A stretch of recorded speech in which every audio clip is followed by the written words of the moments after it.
jirtu kabajamtootaa fi jaalatamtoota hordoftoota chaanaalii keenyaa har'a civic and moral education paartii 6dhaan walitti deebinee jirra. Paartiin jaffaan keenyaa the divine command theory kan jedhudha.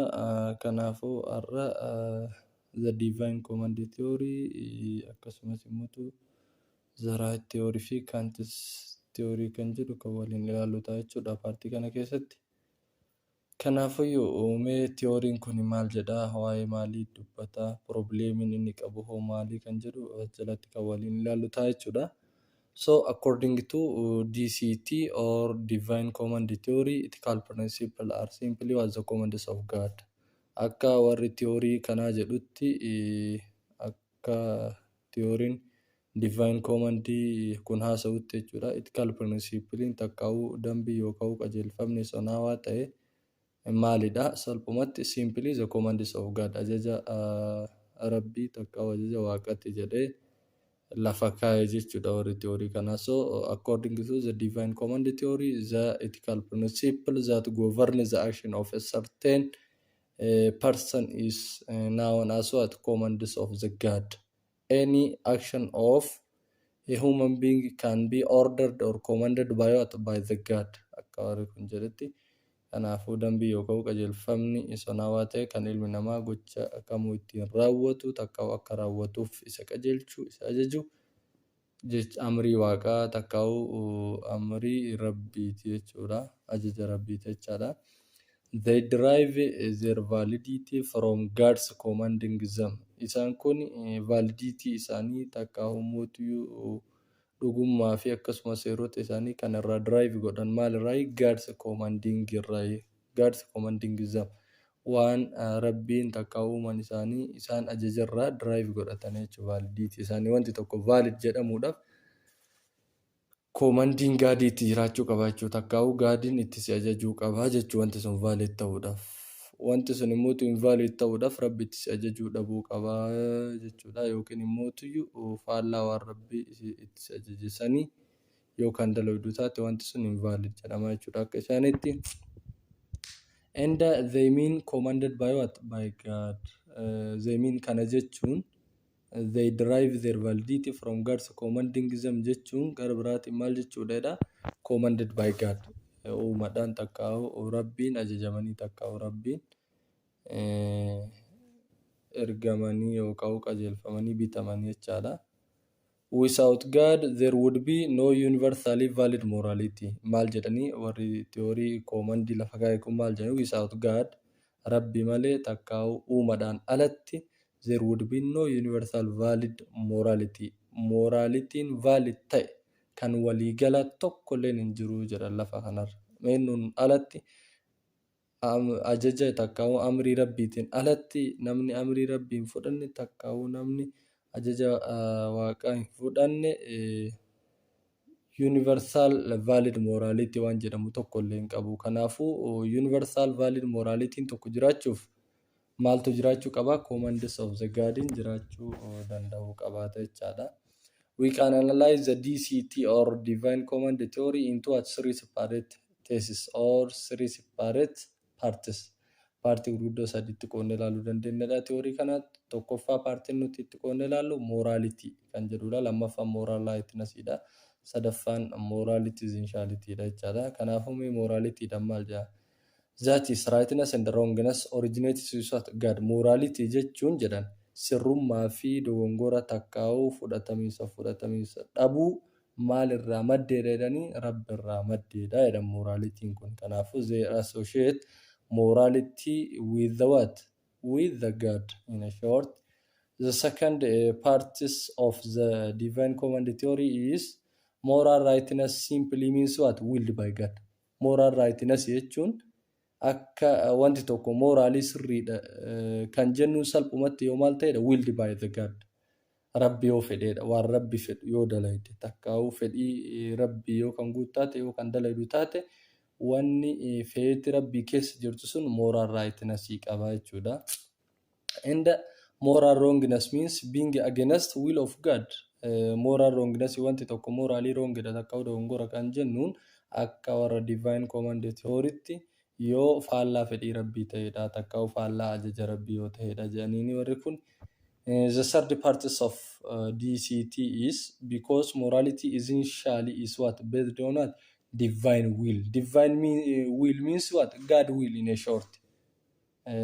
Not on independently existing what reasons for action.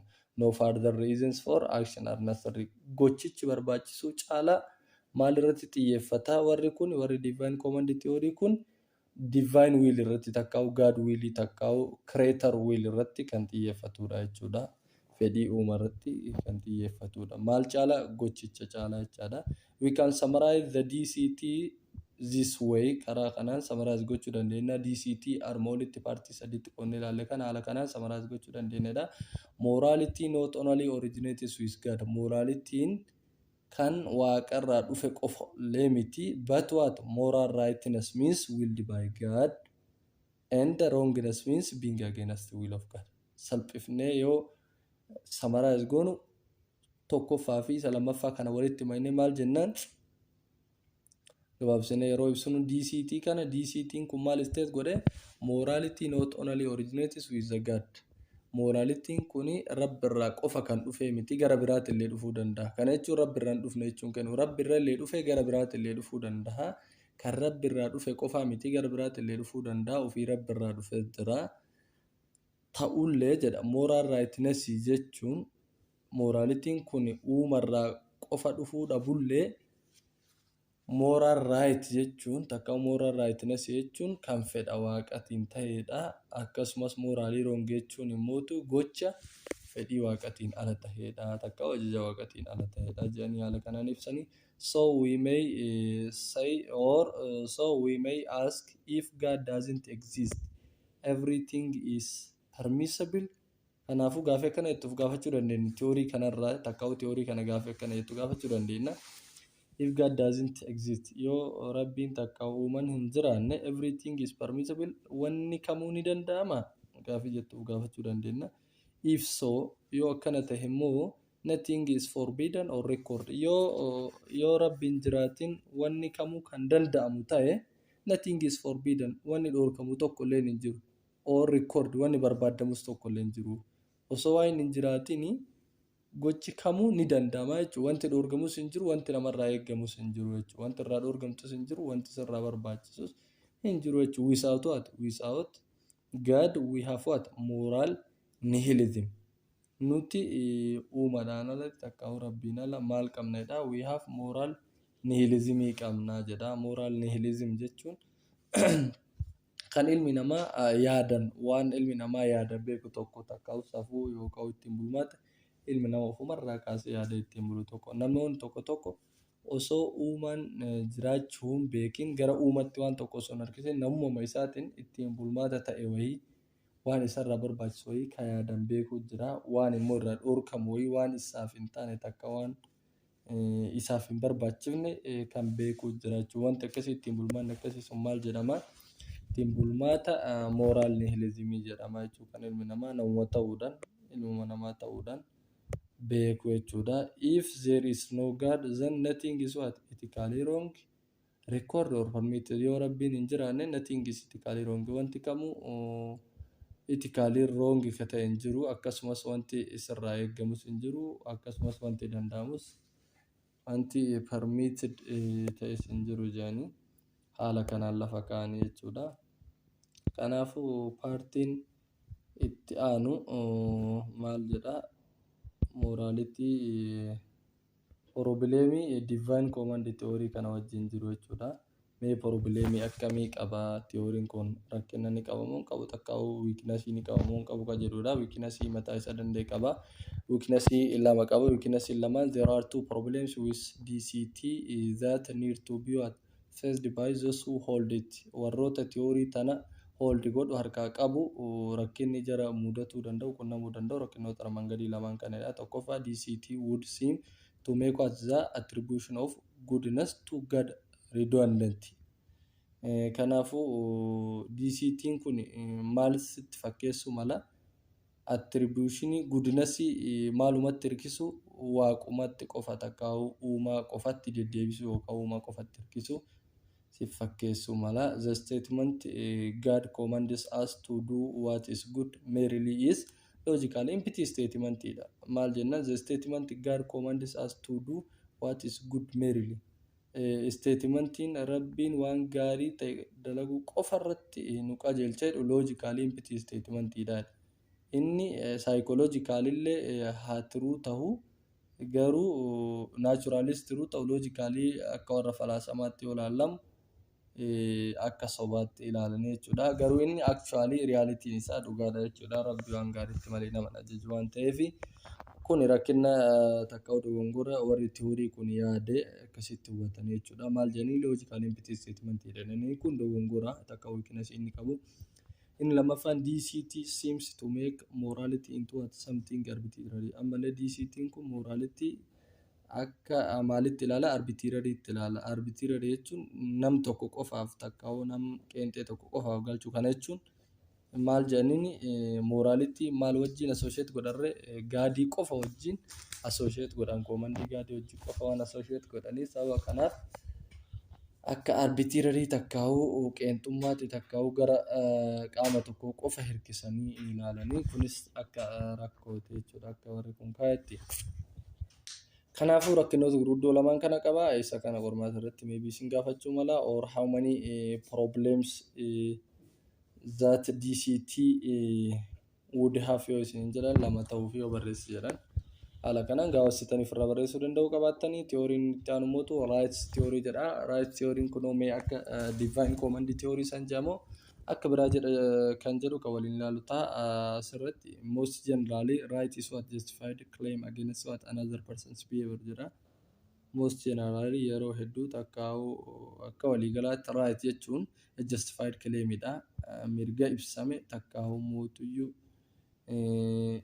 dandeettii ibsame hayyama ibsame against another person's behavior faallaa amala nama biraa jechaadha. Fakkeenyaaf namni tokko sijjeessu yoo barbaade ati mootuyyuu maal qabda? Justified claim against that person behavior. Namni amala ajjeesuu qabu san ati immoo mirga isaaf faallaa qabda. Nama sanii ajjeefamuu dhabuu mirga qabda jechuudha. Kanaafuyyuu mirga jechuun seera tumamaa takkaa'u seera hayyamamaa namni tokko faallaa amala nama biroo sanii qabu jechaadha. Such as my right to not be harmed by you. Fakkeenyaaf namni tokko amala si miidhuu qaba. Ati mootuu mirga isaa miidhamuu dhabuu qabda jechaadha. Kanaafuu akka waliigalaatti right akkasitti akka asii kanatti akkamitti kaje rights and the duties are related in such a way that the rights of what one person implies the duties of another person. Right fi duty takka mirgaa fi dirqamni interrelated word dha takka interrelated thing dha. Waan adda bahuu hin dandeenye waan wal faana deemu sababbiin isaa maal jenna mirgi nama tokko maal agarsiisa dirqama nama biraa agarsiisa jechuudha. Fakkeenyaaf ati mirgi kee nama miidhamuu dhabuu mirga keeti.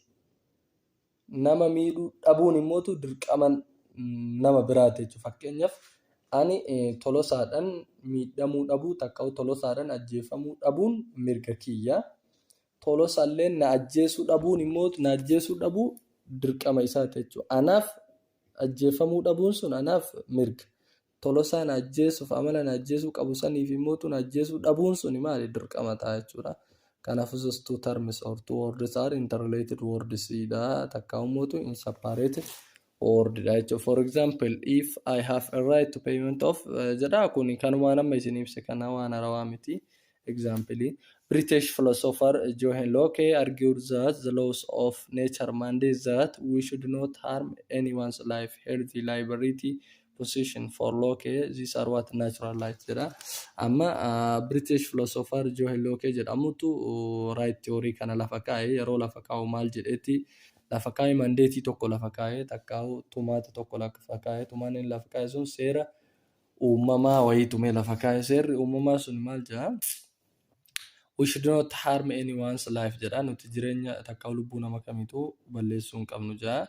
Fayyummaa nama kamiillee balleessuu hin qabnu. Liberty isaa illee akkasumas position yookaan qabeenya inni qabus balleessuu hin qabnu jedha. Kunniin kuni akka maalitti kaa'e lookeen right theory kana jala natural right jedhee mirga uumamaati jedheni following lookee declaration of independence authored by what Thomas Jefferson recognized three what foundational rights. Amma as keessatti Johan Lookee kun mirga lama kaa'e.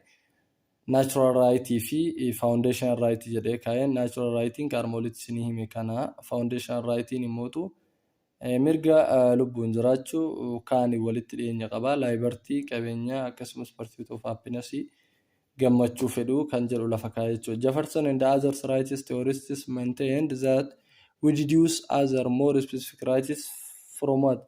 From this, including the rights of property, movement, speech and religious expression kan jedhu ammallee Jeffersonii fi saayintistiin biraa itti dabalee jira jechuudha Johan Lookee kanatti. Mirgi kunniin amma mirgi kanneenii fi kan kana fakkaatan kunis natural right miti jechuudha. Akka maalitti consider godhanii mirgi property, movement, speech fi religious expression kanallee isaan akka foundational right itti ilaalanii jechuudha. Kanaaf wanti asitti nuti beekuu qabnu asirratti tarmii kanarratti waan tokko hubachuu danda'uu qabaanna nuti. Maal jedha? There are four futures of what? Four futures traditionally associated with moral rights. Moral right waliin amaloota aadaa takka amaloota hawaasa keessatti inni ittiin associate ta'u takka moral right dhaan wal qabatu. Amaloonni aadaa takka amaloonni hawaasa keessatti moral right wajjin wal fakkaatan naannoo afuriitu jira jedha. Afran san keessaa inni tokkoffaa waan jedhu haala waliin ilaalla. The first rights are what? Naturals, as they are what? Not invented and created by governments. Kana civic irratti illee baratanii turtan duraan illee sadarkaa gadiitti tokkoffaa irratti moral right wajjin kan wal qabatu amalli tokkoffaa maal jedha? Raayitiin kun naachuraalidha jedha. Mirgi uumama jedha. Sababbiin isaa namarrallee kan mootummaan namarraa fuudhamuu fi namalleef kennamuu miti jedha. Second, they are what? Universal. Ammallee waliigala takka hunda hammataadha jedha. Mirgi kun sababbiin isaa as they do not what? Change from country to country. Biyyatti hin jijjiiramu waan ta'eef mirgi lubbuun jiraachuu biyya kamuu ni jira. Third, they are what? Equal or the same for all people. Ammallee amalli sadaffaan isaa walqixa takkaa'u namarratti garaagarummaa hin qabu jechuudha. Nama hundaaf walqixa kennama. Respect of gender, race and handicap. Qaama miidhamummaa, sanyummaa fi akkasumas gender yookaan koorniyaa osoo ilaallamu hundaaf walqixa kennamedha. Afuraffaa irratti immoo they are what? Inalienable, which means that I cannot hand over my rights to another person. Ammallee inalienable dha kan namarraa hin sarbamne takka hin fuudhamnedha. Ani fakkeenyaaf handover nama tokkorraa fudhee tokko kennuu hin danda'u. Nama irraa saamee takka sarbee nama biraatii kennuu hin danda'u jechuudha. Hin gurguramu jechuudha walumaa galatti akka gabraatti. Kana kun there are four futures or traditional futures which associate with moral right dha. Kana duraanuu ni beektan jedhee yaada. Theoriin itti aanu immoo Kant's theory dha. Kant's theory kun maal jedha kan jedhume isa kanallee hojii ilaalla. Kant's categorical imperative jedha. Kant's categorical imperative kun kan argame Jarman philosopher-dha kan maqaan isaa Immanuel Kant jedhamu bara 1724 sababa saniif Kant's categorical imperative kana Jarman philosopher Immanuel Kant jedhamutu argate jechuudha. Warri biyyoota alaa maqaa abbarraa gara ilmaatiin gabaaboo waan ta'eef is identified with what? Moral theory of what? Deontology. Inni kun kan inni ibse theory biraa osoo hin taane theory deontology san irra deebi'ee ibse jechuudha. Kant opposed that the outcome of an action determines its moral worthy. Egaa akkuma yeroo darbine waliin baran waan isin beeku qabdan tokkoffaa irratti Kantiin kuni categorical imperative kana keessatti wanni inni ibse waan haarawaa miti. Theory deontology ibse. Akkuma beektan immoo theory deontology kun theory consequentialistiin takka utilitarianismiitiin wal faalladha. Warri utilitarianism maal jedha? Outcome in action tokko it is moral worthy isaa murteessedhe. Warri deontology immoo tasumallee indiin takka outcome hin murteessu jedhanii faallaa isaati jechuudha. Means determines the end jedhan malee end determines the means hin jenne jechuudha. Kanaafuu Kant opposed that what? The outcome of an action determine its moral worth jenna. Bakka kanatti wanti isin beekuu qabdan kuni theory nuti asirraa akka the outcome of an action determine it is worthy kan jedhu theory maaliif ture? Theory consequentiality takkaa'u mootu teleologistii takkaa'u utilitarianism ta'e. Kanaafuu kaantiin immoo theory kam deeggara jennee theory deontology jenne. Theory deontology immoo faallaa warra consequentiality waan ta'eef kaantiin deontology waan deeggaru. Kanaafuu kaant opposed what or the categorical imperative opposed what the consequentialist or the outcome of an action determine it is moral worthy kan jedhu faallessaa jechuudha. Inni itti aanu for deontologists warroota deontologistiitiif it is what not consequences which determine the rightness or wrongness of an act jedha. Warra deontologistiitiif consequence miti jedha kan gaarummaa fi hammeenna gocha tokko murteessu. Rather than what the intention of a person who carries what out the act. Bakka deontologistiidhaaf gochi tokko badaa yookaan gaarii ta'uu kan murteessu riizaltii isaa osoo hin taane maalidha?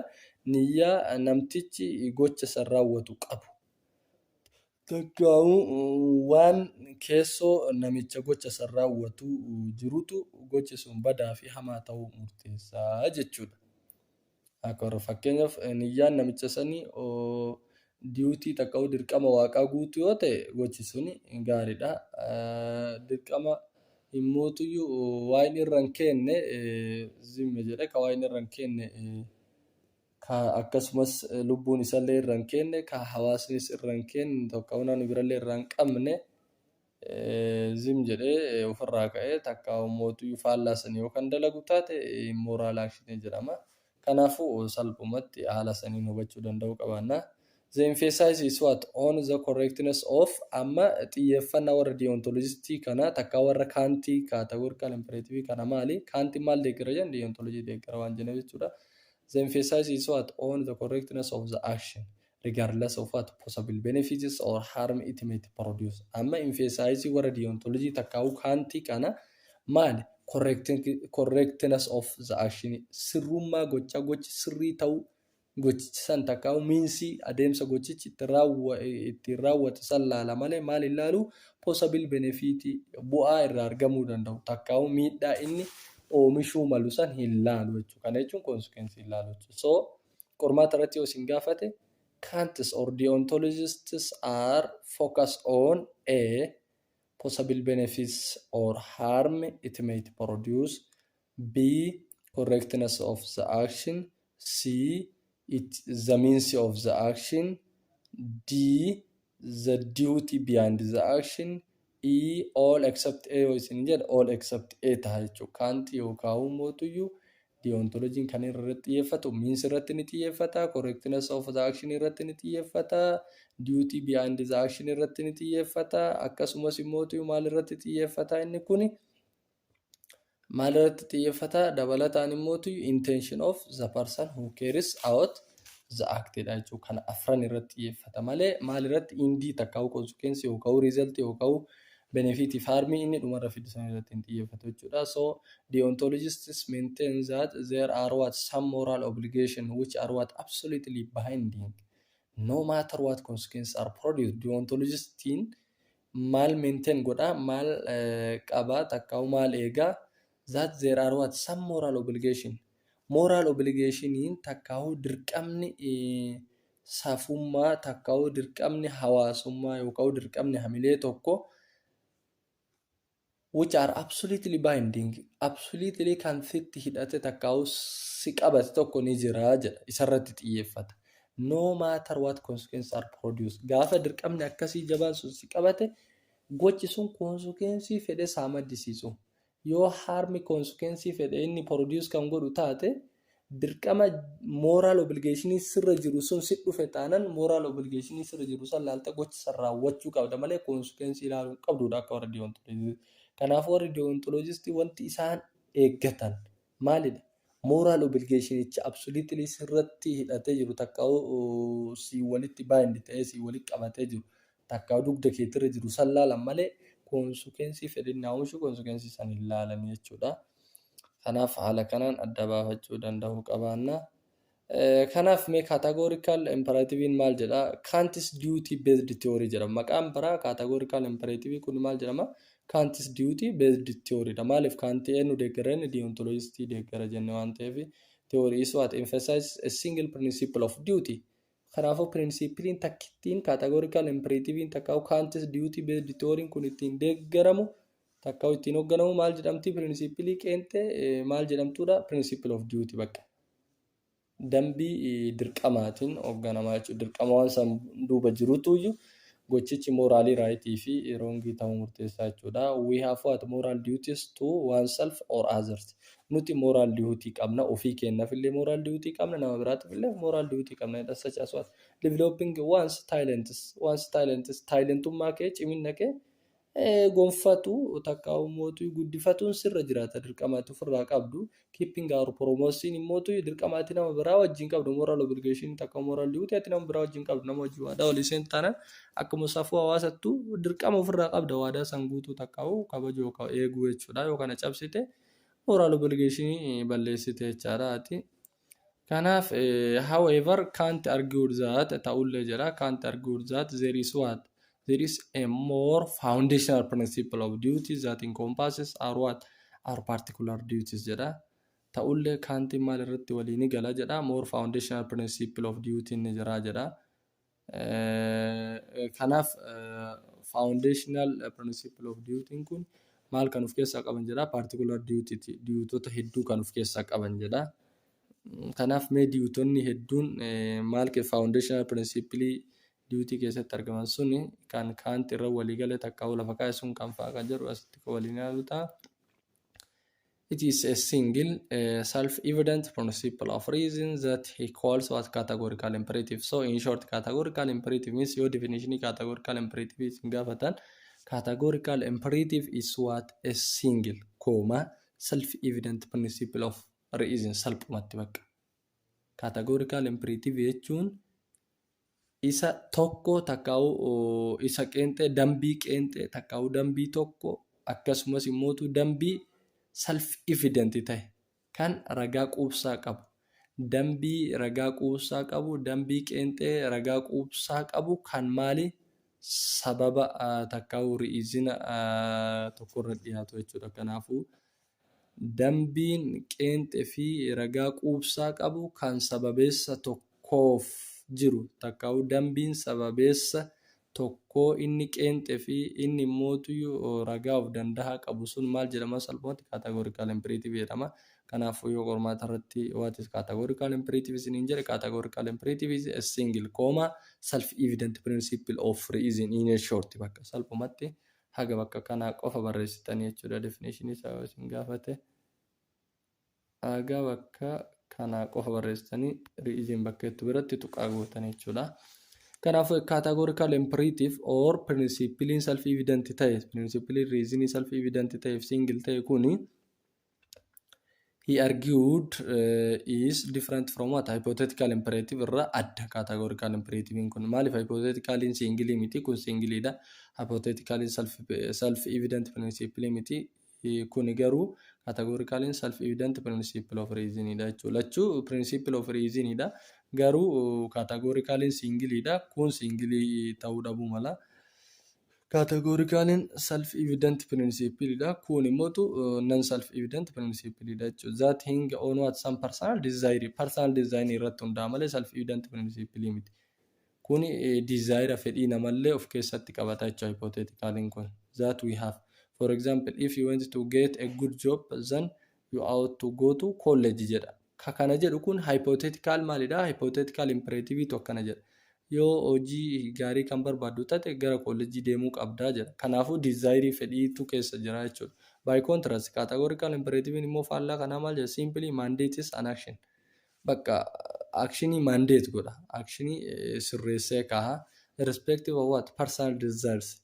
Personal desire also considering godin fedhii ilma namaa osoo desiring godin takka ummatu considering godin xiyyeeffannaa keessa son galchin seera tumee baasee seera saniin bula jechuudha.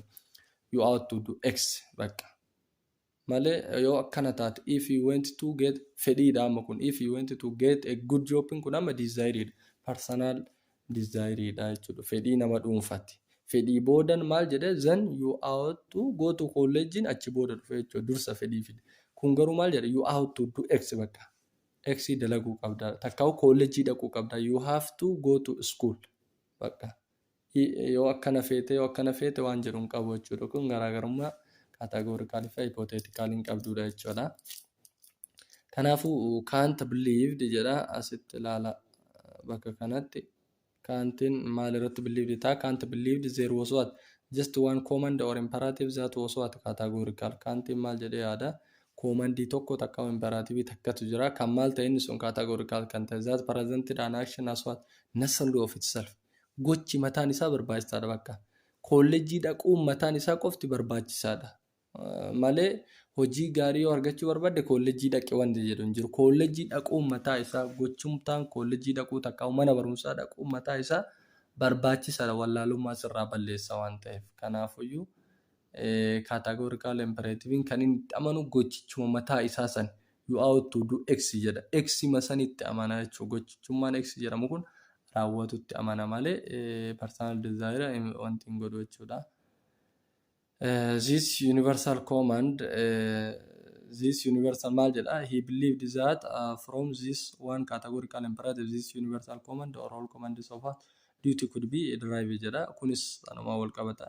His categorical imperative is what? Based on the idea that there are what? Certain objective ethical rules in what? In a world. Kanaafu categorical imperative kun maal irratti kan hundaa'udha jedha. On the idea that there are yaada akkamirratti hundaa yaada tokkorra hundaa yaadni inni irratti hundaa'u sun maal jedha? There are certain objective ethical rules in the world. Addunyaa tana keessa maaltu jira jedha? Kaayyoo seera sonaawaa ta'e wayiitu jira jedha. Jechuun namni tokko fakkeenyaaf barachuudhaaf bakka kaayyoo mataa isaa danda'e tokko jira jedha. Seera ethical rule objective ta'e takko kaayeffatame tokko jira jedha. Kant's version is most well known and relies on his idea that what all people are what fundamentally capable of what reasoning in the same manner and on the same level. Kant version in keeyyanni takka'u buufanni barreeffamni takka'u ibsi Kantis baase kan hedduu beekamaa ta'ee fi akkasumas maal irratti hirkatuudha takka'u maal irratti hundaa'uu xiyyeeffatuudha. All people are fundamentally capable of reasoning. Ilmi namaa kamuyyuu haala wal fakkaataa ta'een takka adeemsa wal fakkaataa ta'een sababeessuu danda'a, takka sababa dhiyeessuu danda'a yookaan yaaduu danda'a. Akkasumas immoo sadarkaa wal fakkaataadhaan yaaduu danda'a. Beekumsa wal qixxaatu namaaf kenname. Maaliif jennaan objectivity kan ruuliin ta'e wayii addunyaa kana keessatti nama hundaaf wal qixa kenname waan jiru irratti xiyyeeffata waan ta'eef jechuudha. Hypothetical imperative kan jennuun immoo tells us which means best achieve our ends. Miinsii kamtu karaa kamtu indii kenna sanirraan nuga takkaa'u karaa gaarii takkaa'u karaa filatamaa adeemsa filatamaa indii kenna takkaa'u gibii kenna yookaan mootuyyuu mul'ata kenna sanirraan nuga nutti hima. Hypothetical maal jedha fakkeenyaaf if you want to get a good job you have to go to college, you have to go to college jedhamire. Kanaafuyyuu nuti hojii gaariin sun amma indii kenna. Hojii gaarii san argachuudhaaf miinsii nutti hima. Inni miinsiin bareeda ta'e kolleejjii dhaquudhaan hun jedha kolleejjii dhaquu qabdaan hun jedha. Kanaafuu hipoteetikaaliin amma indii keessan irra gahuudhaaf takkaa'u mul'ata keessan irra gahuudhaaf karaa gaarii ta'e keessaa kamtu beesti jedhee miinsii yookaan wayii beesti ta'e nuuf hima jechuudha malee gochicha mataa isaa irratti hin xiyyeeffatu jechuudha. They do not however tell us what which indies we should choose. Garuu mootu indii kam akka nu filannu nuuf hin himu. Miinsii kam akka nu filannu nuuf hima malee indii kam akka nu filannu nuuf hin himu jechuudha. Kanaaf the typical dichotomy in choosing indies is what between indies that are what right or helping someone and those that are good or enriching oneself kan jedhudha.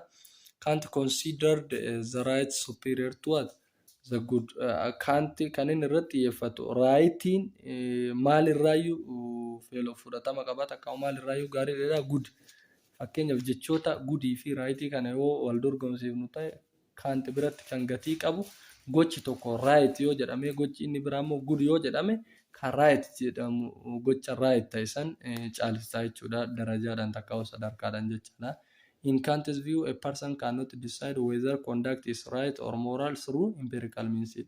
Karaa empirical ta'een akka ilaalcha Kant keessaa hubannutti namni tokko karaa empirical ta'een gochi tokko sirrii ta'uu dhabu takka uumuutu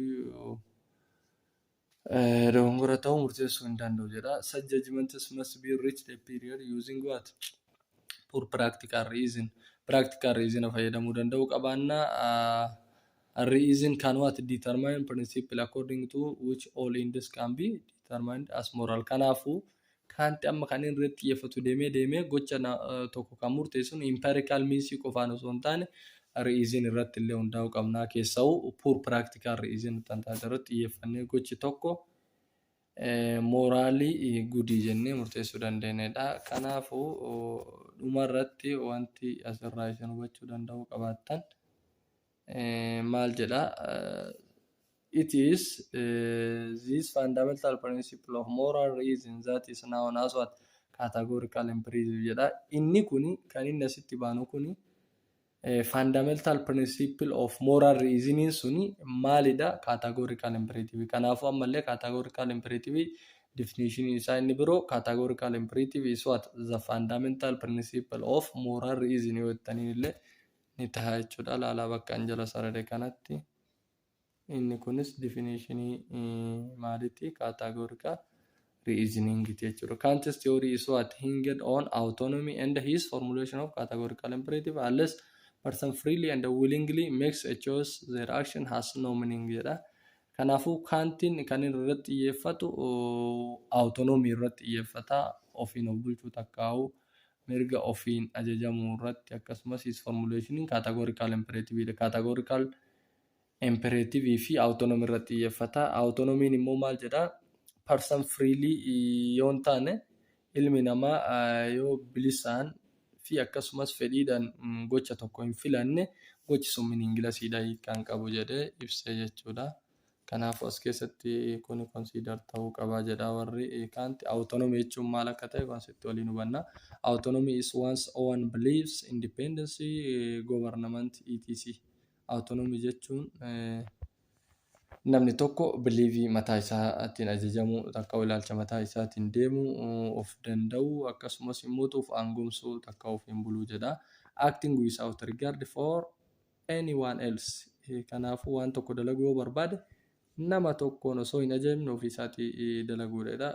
Conversely, heteronomy means faallaa sanii immoo heteronomiin acting under the influence of other. Dhiibbaa namni biraa si godhuun gocha tokko dalaguudha. Kanaafuu firoomsi irratti akka hin shawwadamne autonomy versus heteronomy jedhanii yoo isin gaafatan jarri kun warra walii faallatti. Autonomiin ofumaan osoo namni isin ajajne dhiibbaa kamuudhaan alattu gocha mataa keetii dalagu yoo ta'u, heteronomiin immoo dhiibbaa namni biroo sirriitti godhuun gocha tokko raawwattuudha. Can't believe that each individual is what? Rational and capable of making free choices.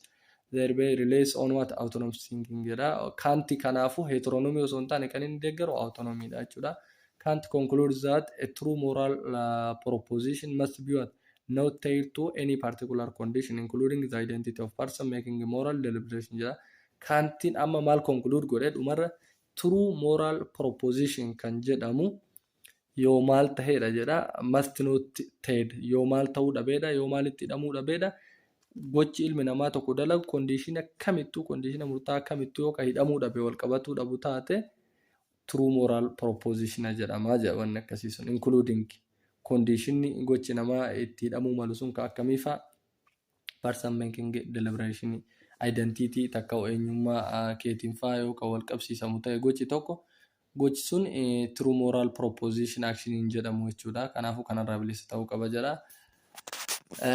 Kanaaf yeroo itti aanu principiliin inni kun ittiin bulu principilii universality kana principilii universality inni ittiin bulu kana mootu yeroo itti aanu osoo hin taane ammoo paartii kanaa wal qabata waan ta'eef paartii kana jalatti waliin xumurre kan dhaabnu ta'a jechuudha.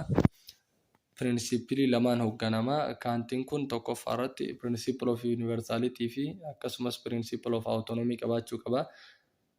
Principle of universality jalatti maximum sadi qabna. First maxim, second maxim and the third maxim waan jedhamu jira. The first maxim or the first criteria states that we should choose our course of conduct only if they what? Serve perfect or imperfect duty.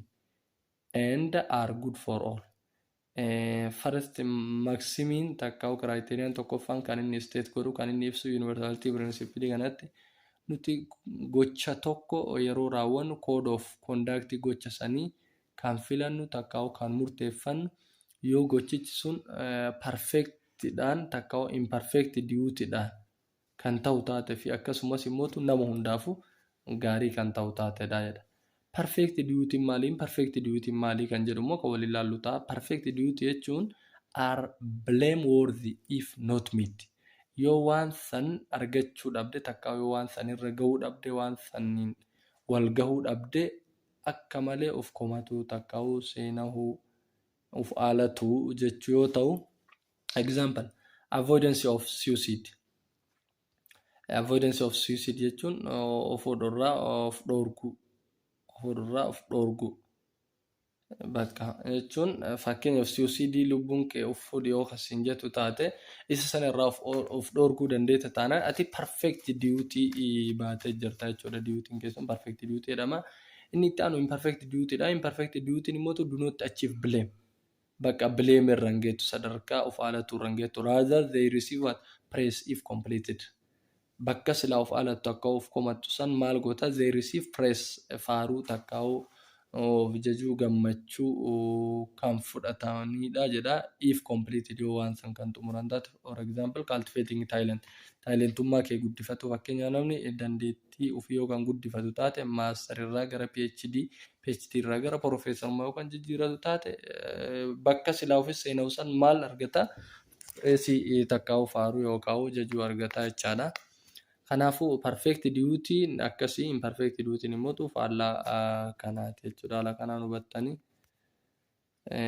imperfect duty gocha tokko yoo raawwachuu dhabde kan blameworthy of gootu takka ofitti seenuu takka of eeggaddetu kan ta'u taate kun immoo tuyyuu maalidha bakka silaa of komattu san gocha tokko yoo kan xumurtu taate faaruu yoo kan argattu taate duty'n akkasumas imperfect duty jedhama. Principle lamaffaan inni ittiin hoogganamu mootuyyuu maal jedhamti? Principle of humanity as an end never as merely means jedha. Principle inni itti aanu humanity principleidha. The second maxim states that we should what? Not use humanity of ourselves or others as a means to what? An end. Namummaa keenya kana akka miinsii yookaan meeshaatti yookaan karaatti hin fayyadamnu jedha indirra gahuudhaaf. Kanaafuu every rational action must set what? Not only a principle but also what? An end. Every rational action tokko gocha positive ta'e kamuyyuu maal qofarraa ijaaramuu qabu jedha. Principle qofarraa osoo hin taane akkasumas indirraayis ijaaramuu qabaa jedha. Ofii keenyaa akkamiin itti fayyadamuu qabnu akkuma principle qabu indis qabaachuu qaba jedha. Principiliin sadaffaan takka sardi maximiin immoo maal jedhama? Principle of autonomy jedhama. Principle of autonomy akkuma reefisni himesan sardi maxim jedhama. States that inni kun kan inni ibsu immoo we should consider ourselves to be members in what? Universal realm of what? Indis. Nuti akkamitti of lakkaa'uu qabna takka of xiinxalluu qabna jedha. Akka membarii universal realm of indisii san keessatti akka universal realmii takkaa'u dhugaa waliigalaa tokkotti of laaluu qabna malee akka miinsitti akka meeshaatti of laaluu hin qabnedha kunillee. Therefore every rational being must so act as what if he were through his maxim always legislating member in the universal kingdom of endings jedha.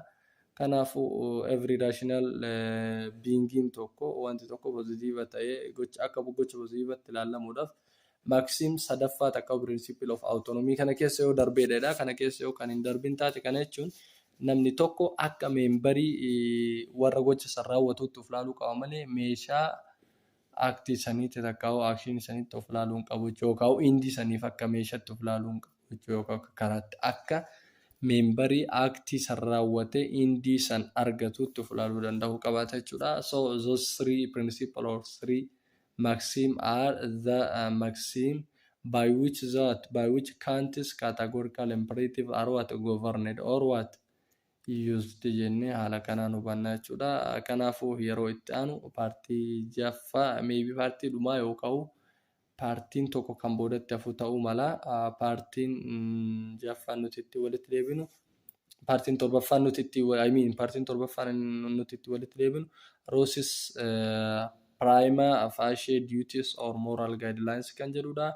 Paartiin itti aanu kun dafee akkasiin baraga yoo barbaadan share, like, subscribe, comment gochuu hin dagatina. Chaanala keessan guddifadhaa isiniin jechuun dhaamsa keenya. Galatoomaa horaa bulaa nagaan nuuf tura isin.